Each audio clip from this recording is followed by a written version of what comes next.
Hello and welcome to this episode of Talking Trim. I'm Jonathan Skinner and today we are looking at a set of fully trimmed rear seats for the Jaguar Mark II. It should be noted this is also applicable to the 240 and 340 models and also some, but not all, of the Daimler V8 250 models.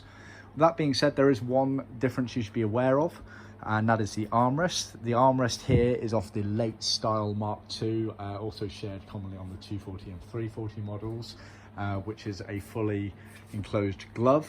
Whereas the early Mark IIs actually was a two-piece. It was sort of a glove with one main section missing, and then you trimmed round with a bit of piping down left and right edges. So this is the late style, so just bear that in mind. Apart from that, everything else is exactly the same, apart from potentially the materials that we get used. The 240s and 340s would have used vinyl ambler instead of leather, whereas this is the Mark II OEM spec, which is mainly leather with elements of vinyl and moquette. So starting with the cushion, you got the cushion base here, big panel. So we have been sent the framework by the customer. We've stripped it down, replaced the molded latex foam on the inside and retrimmed it. It's been done in cherry red smooth, so you can see the leather there doesn't have much graining to it at all. We can also offer grained leather obviously for most colours, and leather faced specs. So the majority of the seat is leather, i.e. majority of it when you're sat on it you're touching leather. There is an element of moquette for the retainer there, and then this panel lower bulkhead section kind of here that touches the lower bulkhead, that's actually vinyl, but the side bits here go back to leather there. You can see the lovely top stitching detail there, matching up the piping. It also should be worth noting that piping is always in a leather cloth as per original spec.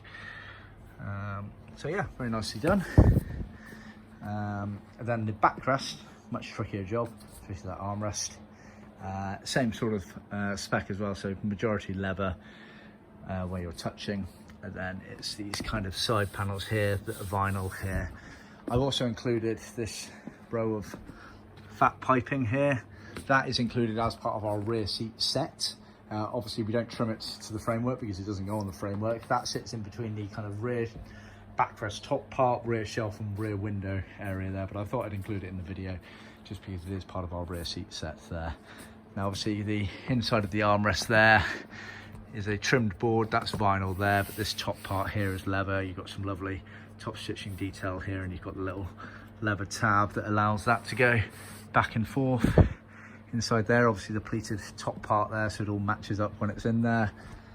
So yeah, very nicely done. Now obviously we, majority of the time, we're manufacturers, so we make kits, ship them all over the world, and it's up to you or your local trimmer to trim them up. We can obviously give you help and advice, which is why I want to do videos like this, to show you the benchmark of what you should be looking to achieve at a bare minimum.